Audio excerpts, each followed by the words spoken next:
Bonsoir, chers auditeurs.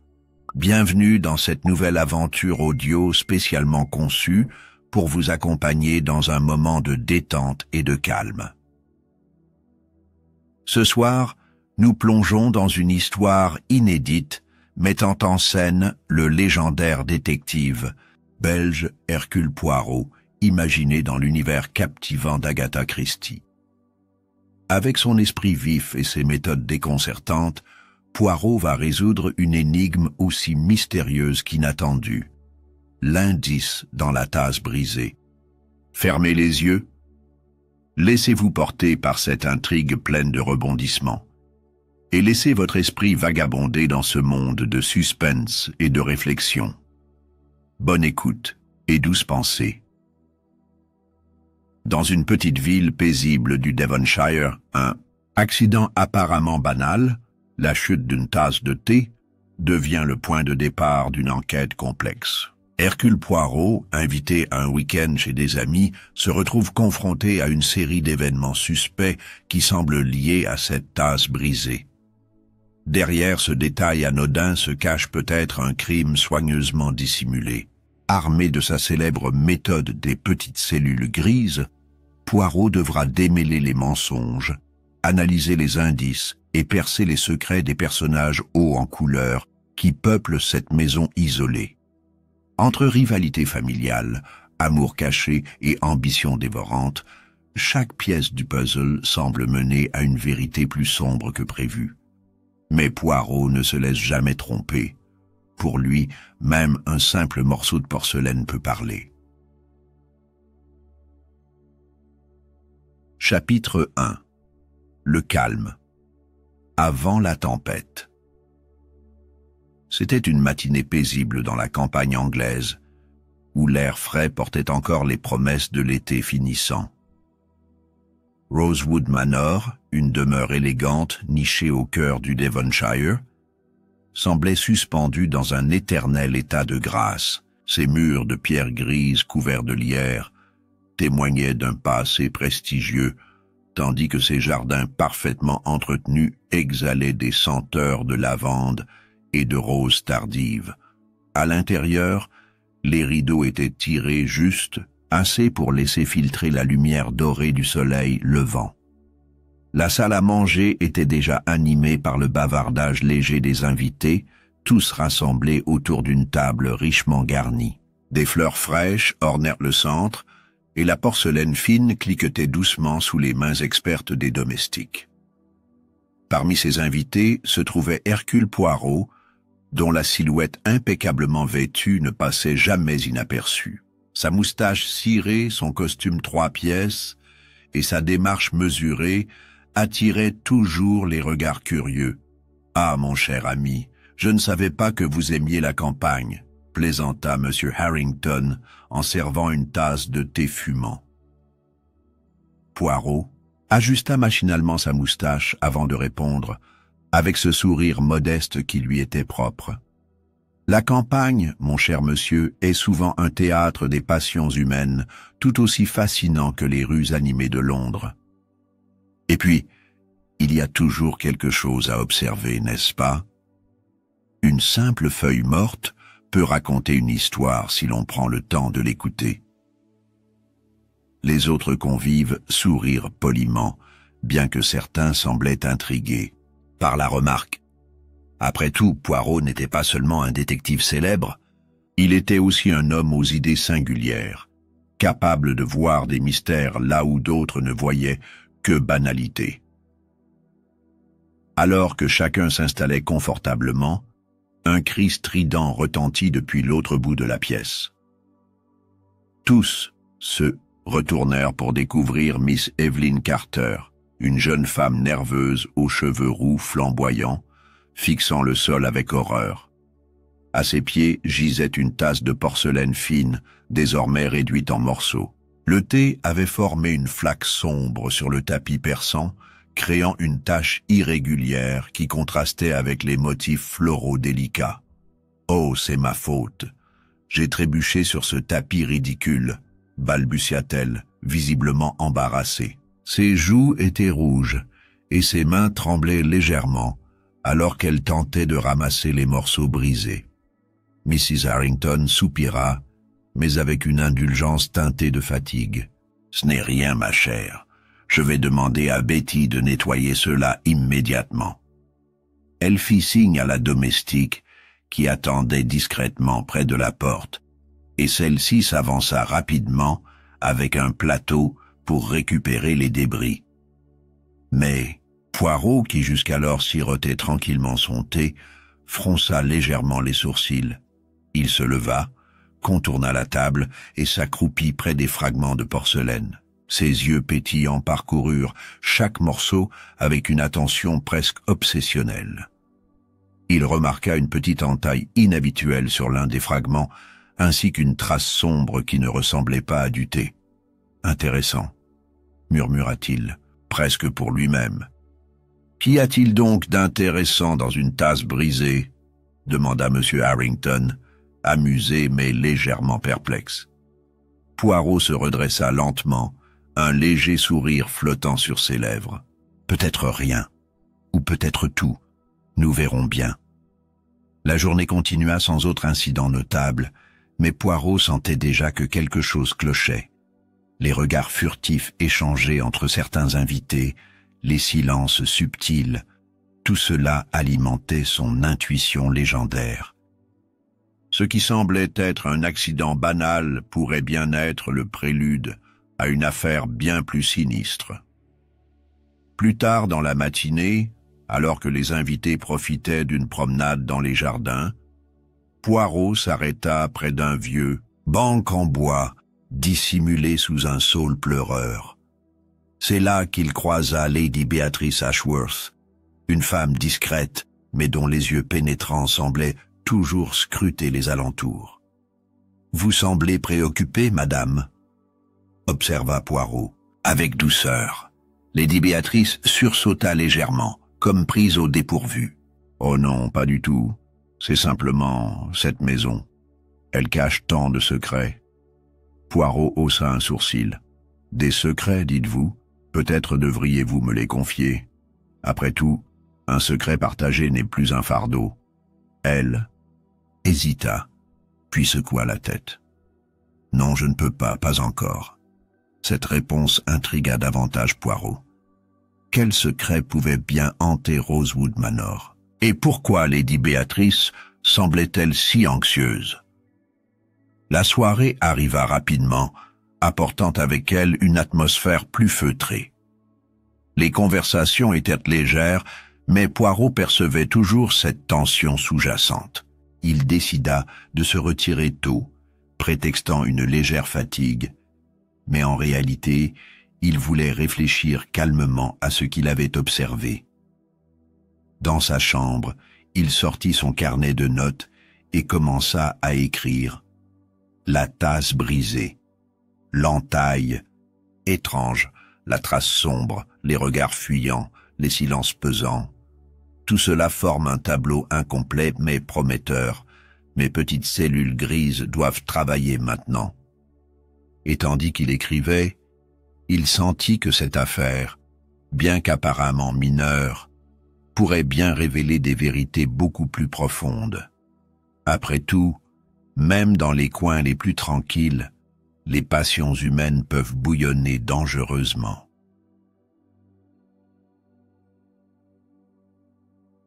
Chapitre 2.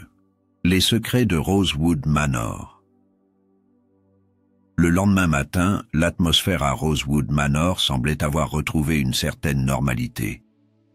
Le soleil se levait doucement, projetant des ombres allongées sur les pelouses soigneusement tondues. À l'intérieur, le petit déjeuner était servi dans la salle à manger où les convives s'attablaient avec une nonchalance feinte. Pourtant, sous cette surface paisible, Poirot percevait des tensions invisibles, comme des fils tendus prêts à rompre. Il observa attentivement chacun des invités. Sir Reginald Ashworth, un homme d'affaires prospère aux tempes grisonnantes, parlait avec autorité, sa voix résonnant comme un marteau sur une enclume. Lady Béatrice, son épouse, restait silencieuse, ses yeux scrutateurs glissant d'un visage à l'autre, sans jamais s'arrêter trop longtemps. Miss Evelyn Carter, toujours aussi nerveuse, jouait distraitement avec une miette de pain, tandis que le docteur Leonard Blake, un médecin charismatique au sourire rassurant, tentait d'animer la conversation avec des anecdotes légères. Pendant ce temps, Betty, la domestique qui avait nettoyé les débris de la tasse brisée la veille, passait discrètement entre les tables, remplissant les tasses de thé. Poirot remarqua qu'elle évitait soigneusement de croiser le regard de certains invités, notamment celui de Sir Reginald.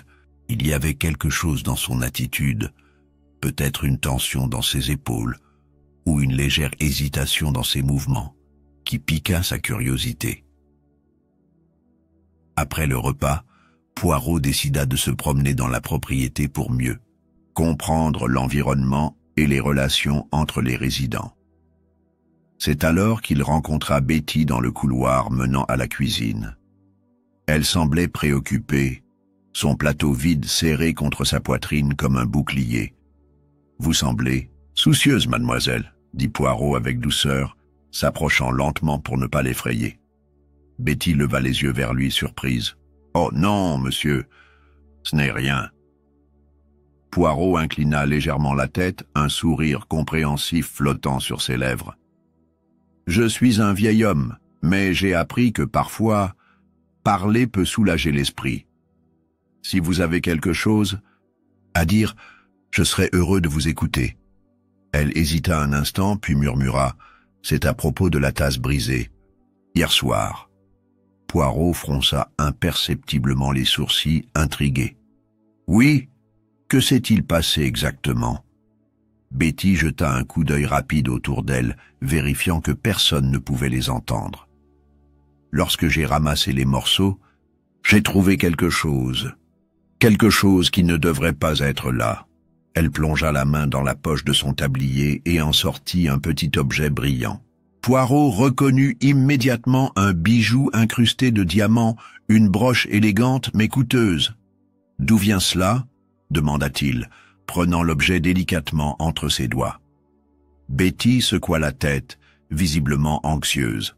« Je ne sais pas, monsieur, mais je pense que cela appartient à quelqu'un ici, et je crains que cela ne cause des problèmes. » Poirot examina la broche avec attention.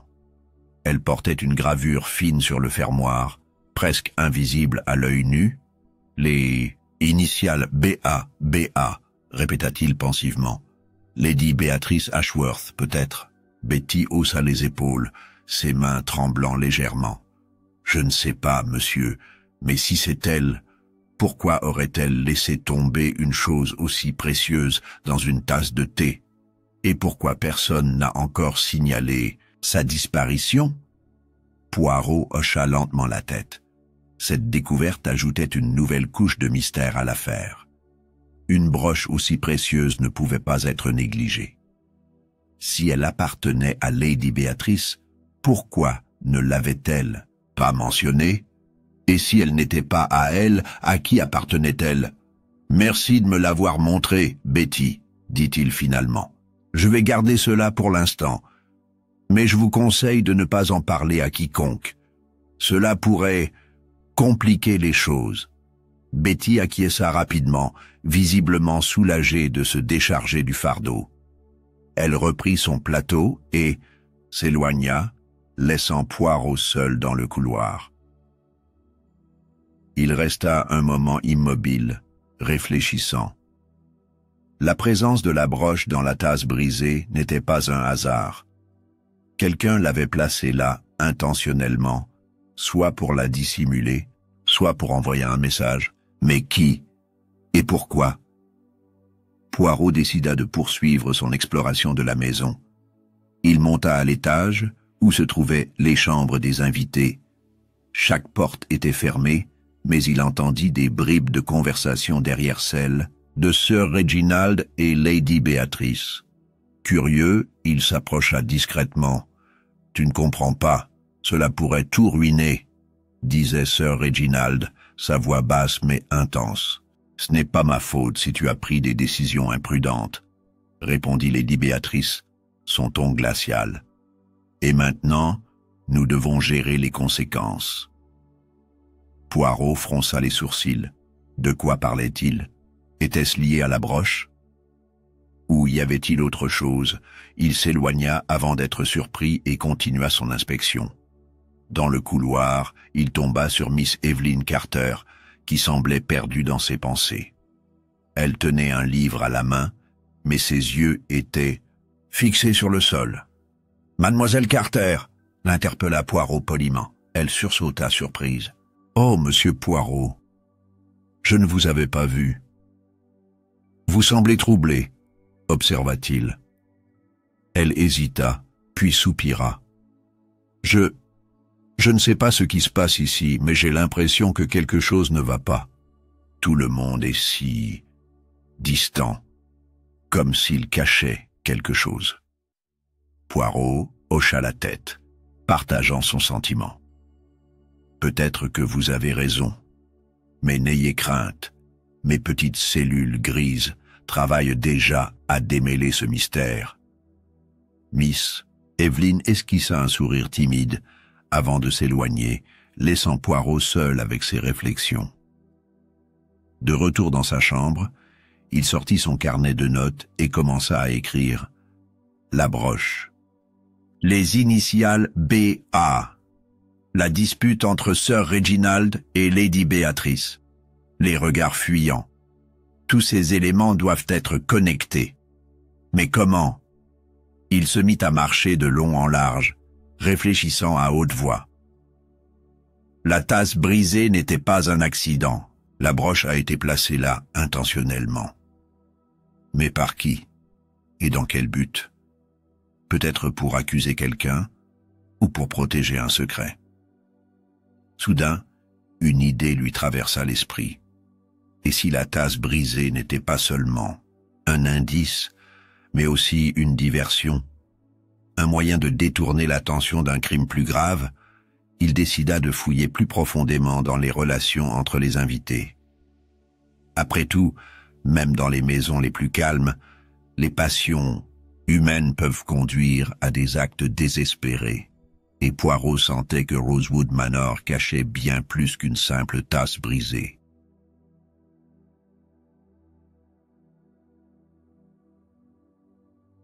Chapitre 3. Les fils entremêlés. Le troisième jour à Rosewood Manor s'annonçait sous un ciel couvert, les nuages gris pesant sur la propriété comme un voile de mystère. L'atmosphère était plus lourde que jamais, et Poirot sentait que les tensions entre les invités atteignaient un point critique. Chaque conversation, chaque regard échangé semblait porter en lui une charge invisible, une vérité cachée qui n'attendait qu'un catalyseur pour éclater au grand jour. Pendant le déjeuner servi dans la véranda donnant sur les jardins, Poirot observa attentivement les interactions entre les convives. Sir Reginald Ashworth, toujours aussi dominateur, monopolisait la discussion avec des anecdotes sur ses succès professionnels. Lady Béatrice, assise à ses côtés, restait silencieuse, son visage impassible masquant ce que Poirot devinait être une profonde agitation intérieure. Miss Evelyn Carter, quant à elle, semblait de plus en plus nerveuse, jouant machinalement avec sa fourchette sans toucher à son assiette. Le docteur Leonard Blake essayait de détendre l'atmosphère avec des plaisanteries légères, mais même lui paraissait légèrement mal à l'aise. « Vous savez, » dit soudain Sir Reginald en fixant Poirot d'un regard perçant, « j'ai toujours admiré votre capacité à résoudre des énigmes. Mais ici, je ne vois pas vraiment de quoi vous pourriez vous occuper. Une tasse brisée? Ce n'est guère digne de vos talents. » Poirot sourit poliment, ajustant sa moustache avec soin. « Ah, mon cher Sir Reginald, il est souvent trompeur de juger une affaire à son apparence extérieure. Une tasse brisée peut parfois révéler des vérité bien plus profonde. Et puis mes petites cellules grises aiment se divertir, même avec des énigmes apparemment simples. Sir Reginald haussa un sourcil visiblement sceptique, mais ne répondit pas. Lady Béatrice, cependant, posa sa serviette sur la table et se leva brusquement. « Excusez-moi, je ne me sens pas très bien », murmura-t-elle avant de quitter la pièce. Poirot nota immédiatement cette réaction. Il attendit quelques minutes, puis se leva à son tour, prétextant une envie de prendre l'air. En réalité, il voulait suivre Lady Béatrice et découvrir ce qui la troublait autant. Il la trouva dans le jardin d'hiver, assise sur un banc en fer forgé, les mains serrées autour d'une tasse de thé fumant. Elle semblait perdue dans ses pensées, son regard fixé sur les plantes exotiques qui ornèrent la serre. « Lady Béatrice », dit-il doucement, s'approchant avec précaution. Elle sursauta légèrement, puis soupira. « Oh, monsieur Poirot, je ne vous avais pas entendu. Je vois que quelque chose vous préoccupe, » continua-t-il, s'asseyant à côté d'elle. Elle hésita un instant, puis secoua la tête. « Ce n'est rien. Simplement des soucis familiaux. » Poirot inclina légèrement la tête, son regard pénétrant, plongeant dans celui de Lady Béatrice. Les soucis familiaux peuvent parfois être les plus complexes à démêler. Peut-être pourrais-je vous aider? Elle le fixa un moment, comme si elle pesait le pour et le contre, puis soupira à nouveau. C'est au sujet de cette broche, celle que Betty a trouvée dans la tasse brisée. Poirot resta impassible, bien qu'il sentît son pouls s'accélérer légèrement. « Ah, donc vous savez qu'elle a été retrouvée ?» Lady Béatrice acquiesça, visiblement embarrassée. « Oui, c'est à moi. Ou plutôt, elle l'était. Ou plutôt... Mais je ne comprends pas comment elle a pu atterrir là-bas. Quand avez-vous remarqué sa disparition ?» demanda-t-il calmement. Elle baissa les yeux, tripotant nerveusement le bord de sa robe. « Il y a 2 jours, juste avant notre arrivée, ici. J'ai pensé l'avoir égarée pendant le voyage, mais maintenant... Maintenant, vous pensez qu'elle pourrait avoir été prise intentionnellement, » compléta Poirot. Elle hocha la tête, ses yeux remplis d'inquiétude. « Oui, mais pourquoi quelqu'un ferait-il cela? Et pourquoi la placer dans une tasse brisée ?» Poirot réfléchit un moment. Peut-être pour attirer l'attention sur autre chose. Ou peut-être pour accuser quelqu'un. Lady Béatrice frissonna, légèrement. Accuser qui? Je ne vois pas. Moi non plus. Pas encore. Admis Poirot. Mais nous trouverons la réponse. Mes petites cellules grises ne me trahissent jamais. Elle esquissa un faible sourire, visiblement rassurée par sa confiance. « Merci, monsieur Poirot. Je suis heureuse que vous soyez ici. » Après cet entretien, Poirot retourna dans la maison, où il croisa le docteur Leonard Blake dans le couloir. Celui-ci semblait préoccupé, marchant de long en large, comme s'il réfléchissait. Intensément, docteur Blake, l'interpella Poirot. Le médecin s'arrêta, surpris. « Ah, monsieur Poirot, vous êtes là. Vous semblez troublé, » observa Poirot. Blake hésita, puis soupira. « C'est juste, cette maison. Elle cache tant de choses. Des secrets anciens, des rancunes. Je crains que tout cela ne finisse par exploser. » Poirot haussa un sourcil. « Des secrets, dites-vous? Pourriez-vous être plus précis ?» Blake secoua la tête. « Non, ce n'est pas à moi de parler. Mais faites attention, monsieur Poirot. Tous ici ne sont pas ce qu'ils semblent être. » Cette mise en garde intrigua davantage Poirot. Il décida de fouiller un peu plus dans l'histoire de Rosewood Manor. Dans la bibliothèque, il trouva un vieux journal intime appartenant à la famille Harrington, datant de plusieurs décennies plus tôt. Les pages jaunies révélaient des disputes familiales, des querelles d'héritage, et même des allusions à des crimes passés. Intéressant, murmura Poirot, prenant des notes dans son carnet. Il comprit alors que Rosewood Manor n'était pas seulement une demeure paisible, c'était un lieu où les passions humaines avaient souvent débordé, laissant derrière elles des cicatrices invisibles. Et ces cicatrices, bien que dissimulées, pouvaient encore influencer les événements actuels.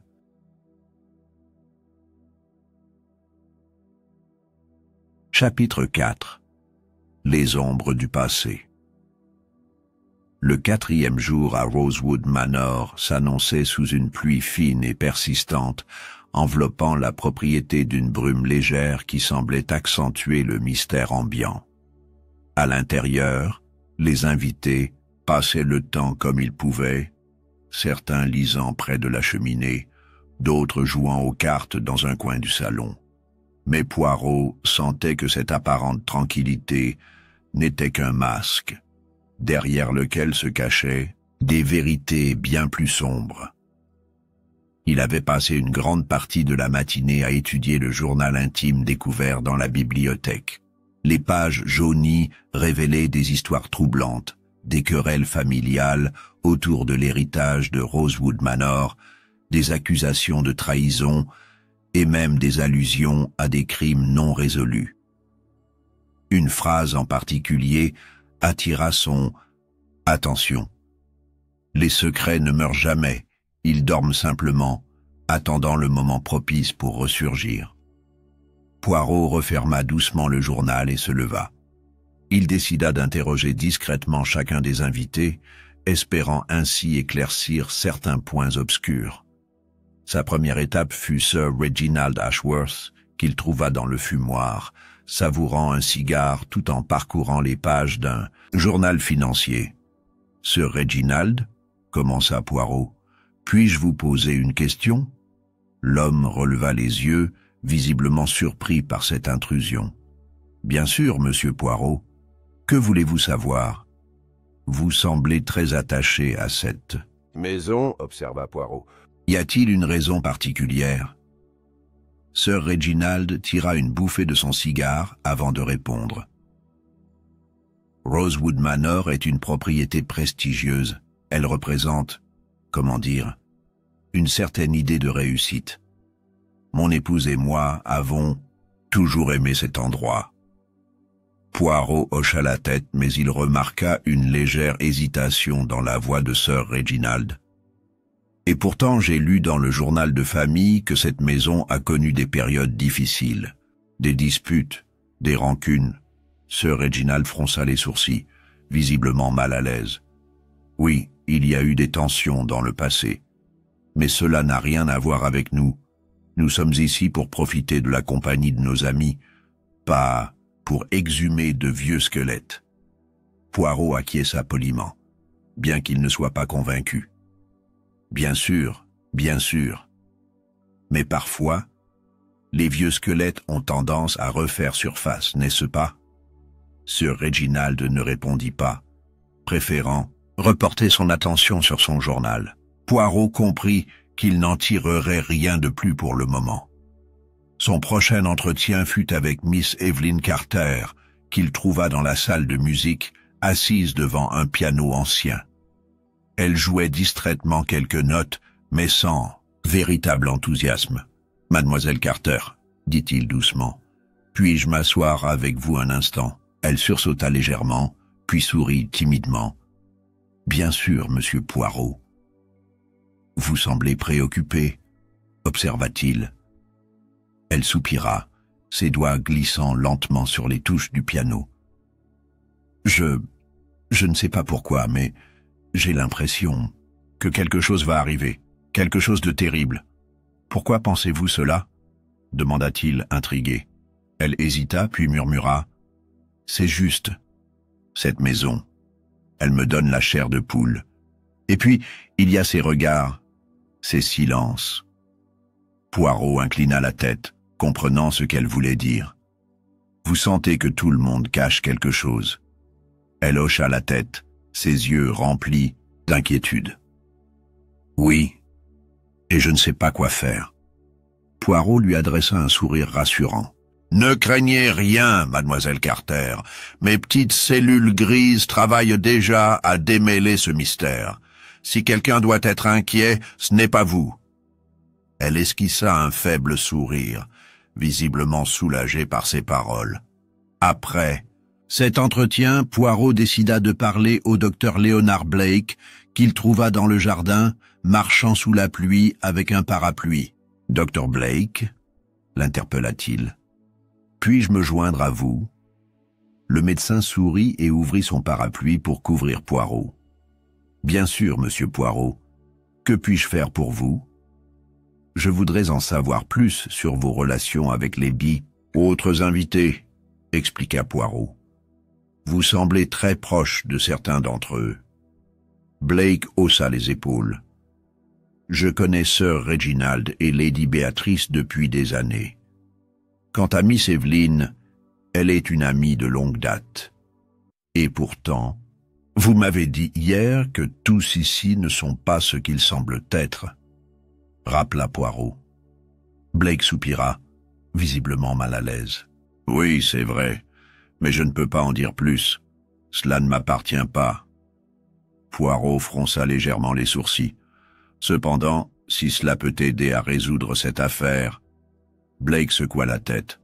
« Non, monsieur Poirot, certaines choses doivent rester cachées, pour le bien de tous. » Cette réponse intrigua davantage Poirot. Il comprit que le docteur Blake protégeait quelque chose, ou quelqu'un. Mais quoi? De retour dans sa chambre, Poirot sortit son carnet de notes et commença à relier les différents fils de l'affaire. Le journal intime parlait de secrets familiaux, de querelles d'héritage. Sir Reginald semblait trop attaché à Rosewood Manor, comme s'il avait quelque chose à y gagner. Lady Béatrice était nerveuse, presque effrayée. Miss Evelyn paraissait innocente, mais peut-être trop innocente. Et le docteur Blake, il connaissait des vérités qu'il refusait de partager. Tout cela formait un tableau complexe, mais Poirot sentait qu'il approchait de la vérité. Il écrivit dans son carnet « Les secrets du passé influencent encore le présent. La broche n'est pas un hasard. Elle est un symbole, un indice crucial. » Il se promit de découvrir ce que cette broche représentait vraiment. Car derrière cet objet brillant se cachait peut-être la clé de toute l'affaire. Chapitre 5. Les pièces du puzzle. Le 5e jour à Rosewood Manor s'annonçait sous un ciel plus clément, avec une lumière dorée perçant timidement à travers les nuages. L'atmosphère semblait légèrement apaisée, mais Poirot savait que cette tranquillité n'était qu'une illusion. Sous la surface, les tensions continuaient de bouillonner, et chaque heure qui passait rapprochait l'inévitable dénouement. Il avait passé la matinée à assembler les morceaux, épars du mystère, comme un artisan minutieux reconstruisant un puzzle complexe. Chaque détail comptait, chaque observation était précieuse. Dans son carnet, il relut ses notes. La broche appartenait à Lady Béatrice, mais elle ignorait comment elle avait atterri dans la tasse brisée. Sir Reginald semblait obsédé par Rosewood Manor, peut-être pour des raisons financières ou personnelles. Miss Evelyn Carter, bien qu'apparemment innocente, paraissait trop nerveuse pour ne pas être impliquée d'une manière ou d'une autre. Le docteur Leonard Blake connaissait des vérités qu'il refusait de révéler, protégeant peut-être quelqu'un ou quelque chose. Le journal intime mentionnait des querelles familiales et des crimes non résolus liés à la propriété. Tout cela formait un tableau confus, mais Poirot sentait que les pièces commençaient à s'imbriquer. Il décida de confronter Betty, la domestique, une nouvelle fois. Elle seule semblait avoir accès aux moindres recoins de la maison, et son rôle dans cette affaire restait ambigu. Il la trouva dans la cuisine en train de préparer le thé de l'après-midi.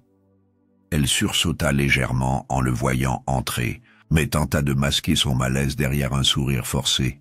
« Betty, » commença-t-il doucement, « j'aimerais vous poser quelques questions supplémentaires. » Elle hocha la tête, visiblement nerveuse. « Bien sûr, monsieur Poirot. »« Vous avez trouvé la broche dans la tasse brisée, » rappela-t-il. « Mais y avait-il autre chose? Un détail que vous auriez pu négliger ?» Betty fronça les sourcils comme si elle réfléchissait intensément. « Eh bien, maintenant que vous en parlez, je me souviens d'autre chose. Quand j'ai ramassé les morceaux, j'ai remarqué une petite tache sombre sur le tapis. Ce n'était pas du thé. » Poirot sentit son pouls s'accélérer légèrement. « Une tache sombre. De quelle couleur? »« Presque noire, » répondit-elle. « Je pensais que c'était de la saleté, mais maintenant, je ne sais pas. »« Et où était exactement cette tache ?» demanda-t-il, prenant soin de garder un ton calme. Betty indiqua un point précis près de la table. Juste là, à côté de la chaise de Miss Evelyn. Poirot remercia Betty et se dirigea immédiatement vers la salle à manger. Il examina attentivement le tapis persan, cherchant la fameuse tache. Après quelques minutes, il la trouva. Une petite marque presque invisible mais bien présente. Il sortit un mouchoir propre et frotta légèrement la zone. La substance était sèche, mais elle laissait une trace distincte sur le tissu. « Curieux », murmura-t-il. Il retourna dans sa chambre et sortit une petite loupe de sa valise. En observant la tache de plus près, il réalisa qu'elle ressemblait étrangement à de l'encre séchée. Mais pourquoi de l'encre serait-elle tombée là? Et qui l'avait laissée? Cette découverte ajoutait une nouvelle couche de mystère à l'affaire. Poirot décida de parler à Miss Evelyn Carter, dont la chaise était située juste au-dessus de la tache. Il la trouva dans la bibliothèque, feuilletant distraitement un livre sans vraiment le lire.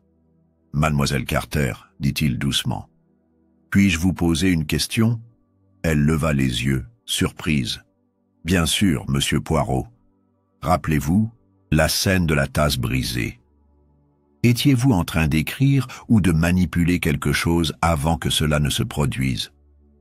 Elle fronça les sourcils, visiblement confuse. « Non, je ne crois pas. Attendez, si. J'avais un stylo à la main. Je griffonnais machinalement sur un bout de papier. Et que faisiez-vous ensuite ?» insista-t-il. Elle réfléchit un instant, puis secoua la tête. « Je ne sais pas. Je me souviens avoir trébuché sur le tapis et la tasse est tombée. C'est tout. » Poirot hocha lentement la tête. « Merci, mademoiselle Carter. Vous m'avez beaucoup aidé. » Elle lui adressa un regard inquiet. « Cela signifie-t-il que je suis impliqué ?»« Non, non, » la rassura-t-il. « Vous êtes simplement une pièce du puzzle. Et chaque pièce compte. » Après cet entretien, Poirot retourna dans la bibliothèque pour examiner plus attentivement les documents anciens. Parmi eux, il découvrit une lettre manuscrite datant de plusieurs décennies, adressée à un certain B.A., probablement Lady Beatrice Ashworth. La lettre parlait d'un secret familial, d'un héritage contesté et d'un objet précieux qui devait être protégé à tout prix. « Protégé à tout prix », répéta Poirot pensivement. Il comprit alors que la broche n'était pas seulement un bijou coûteux. Elle représentait peut-être un symbole d'héritage, un lien avec le passé de la famille. Et si quelqu'un avait tenté de s'en emparer, cela pourrait expliquer la nervosité de Lady Béatrice et la tension palpable entre les invités. Mais pourquoi la broche avait-elle été placée dans la tasse brisée? Était-ce un acte délibéré, pour incriminer quelqu'un, ou pour dissimuler un crime plus grave? Pendant le dîner, Poirot observa attentivement chacun des convives. Sir Reginald semblait plus agité que d'habitude, lançant des regards furtifs à Lady Béatrice. Cette dernière évitait soigneusement de croiser son regard, comme si elle craignait de trahir quelque chose. Miss Evelyn Carter jouait avec sa nourriture, visiblement distraite, tandis que le docteur Blake essayait de maintenir une conversation légère. « Mes amis, annonça soudain Poirot, interrompant le silence pesant, je pense que nous approchons du dénouement de cette affaire. Demain, à la même heure, je révélerai ce que mes petites cellules grises ont découvert. » Un silence total s'abattit sur la pièce. Tous les regards convergèrent vers lui, certains remplis d'espoir, d'autres de peur. Poirot sourit poliment, ajustant sa moustache avec soin. « Bon appétit », conclut-il avant de se retirer. De retour dans sa chambre, il prit une profonde inspiration. Les pièces du puzzle étaient presque toutes en place. Il ne restait plus qu'à les assembler correctement. Chapitre 6. La vérité révélée. Le 6e jour à Rosewood Manor s'annonçait sous un ciel clair, comme si la nature elle-même retenait son souffle en attendant le dénouement de cette affaire. Les invités semblaient nerveux, leurs mouvements plus raides, leurs sourires plus forcés. Même les domestiques paraissaient marcher sur des œufs, conscients que quelque chose d'important allait se produire. Poirot, pour sa part, était calme et méthodique. Il passa la matinée à relire ses notes, à réexaminer chaque détail, chaque indice. Tout devait être parfait avant la grande révélation. À midi, il demanda à M. Harrington de rassembler tout le monde dans le salon principal.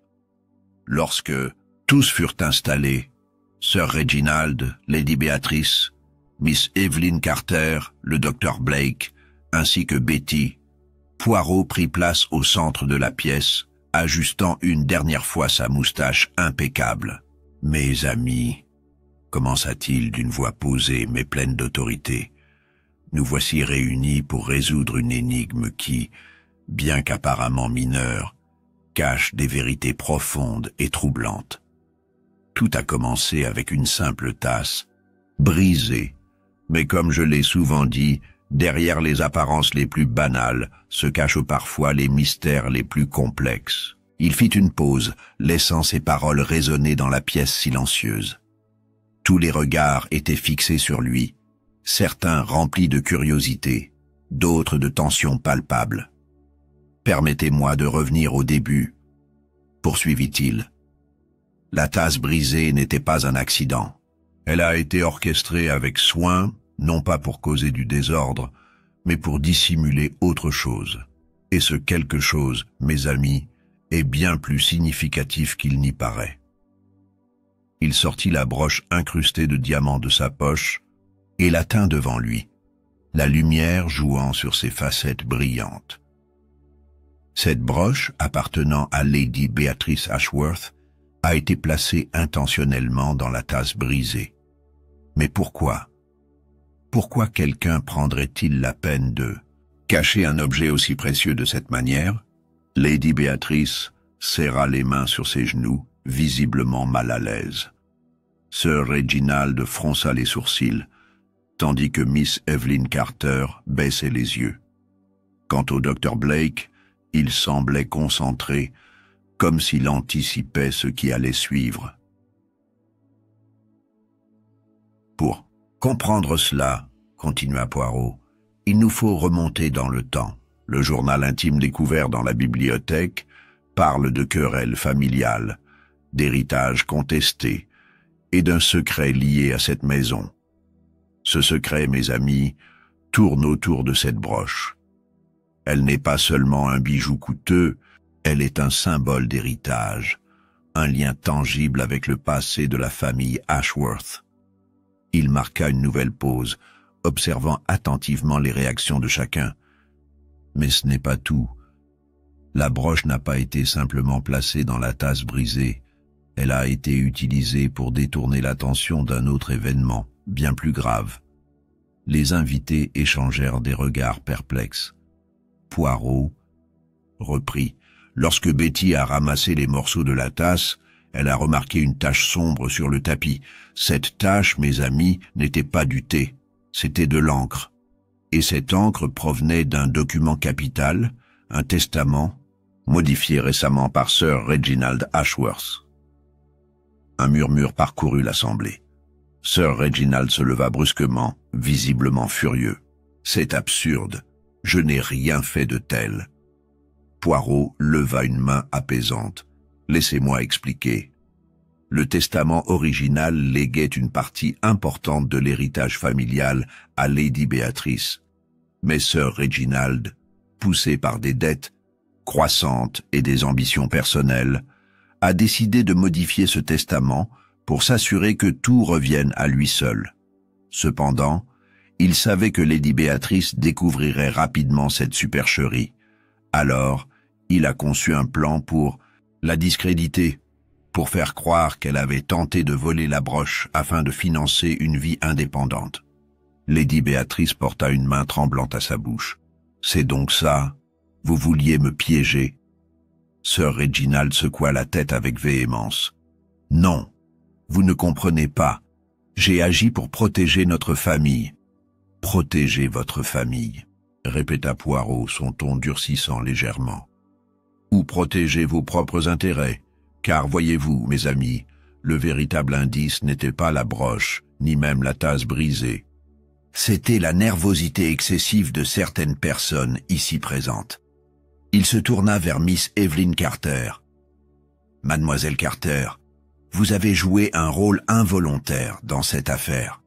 Votre stylo a laissé une trace d'encre sur le tapis, révélant indirectement que Sir Reginald avait falsifié le testament juste avant l'accident de la tasse. Une erreur minuscule mais suffisante pour attirer mon attention. » Miss Evelyn rougit légèrement, visiblement embarrassée. « Je ne savais pas... » « Et puis, il y a vous, Dr. Blake, » ajouta Poirot en se tournant vers le médecin. « Vous connaissiez la vérité depuis le début, n'est-ce pas? Vous avez essayé de protéger Lady Béatrice, mais aussi de préserver la réputation de la famille Ashworth. » Le Dr. Blake hocha lentement la tête. « Oui, j'ai découvert ce que Sir Reginald avait fait. » Mais j'ai pensé qu'il valait mieux garder le silence pour éviter un scandale. Poirot soupira. Parfois, le silence peut être aussi destructeur que la vérité. En choisissant de ne rien dire, vous avez permis à cette situation de s'envenimer. Finalement, il se tourna vers Betty, qui avait assisté à toute la scène en silence. « Quant à vous, Betty, vous avez fait preuve d'un grand courage en me confiant la broche. Sans vous, cette affaire serait restée irrésolue. » Betty rougit légèrement, surprise par cet hommage inattendu. Poirot conclut en s'adressant à l'ensemble du groupe. « Ainsi, mes amis, voici la vérité.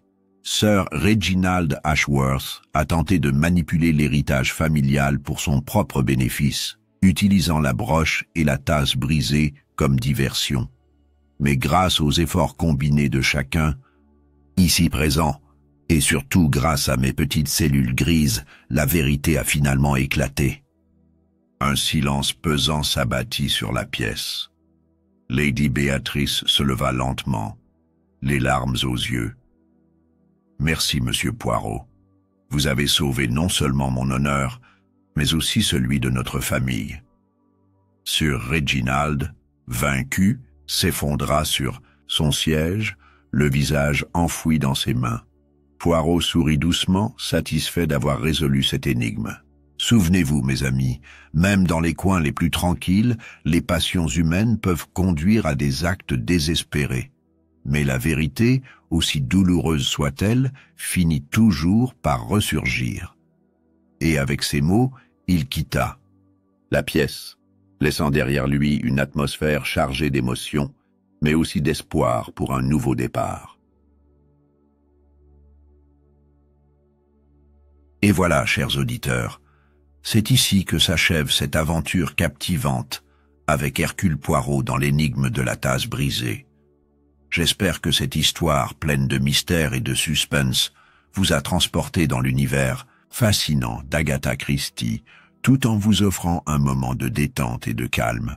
Un grand merci à chacun d'entre vous pour votre écoute précieuse et votre soutien constant. Vous êtes la raison pour laquelle ces histoires prennent vie. Si cette aventure vous a plu, n'hésitez pas à liker cette vidéo, à vous abonner à la chaîne et à partager ce moment avec vos proches. Votre engagement me motive à continuer, à créer des contenus qui vous accompagnent dans vos soirées et vous aident à trouver le repos dont vous avez besoin. Si vous avez apprécié les rebondissements de cette enquête, ou si vous avez deviné le coupable avant Poirot, ce qui n'est jamais facile, laissez-moi un commentaire. J'adore lire vos impressions et théories. Enfin, je vous donne rendez-vous très bientôt pour une nouvelle histoire audio relaxante où nous explorerons d'autres mystères, d'autres émotions et peut-être d'autres détectives légendaires. Restez à l'écoute et surtout, prenez soin de vous. Je vous souhaite une excellente nuit, de doux rêves et je vous dis à très vite. Bonne écoute et à bientôt.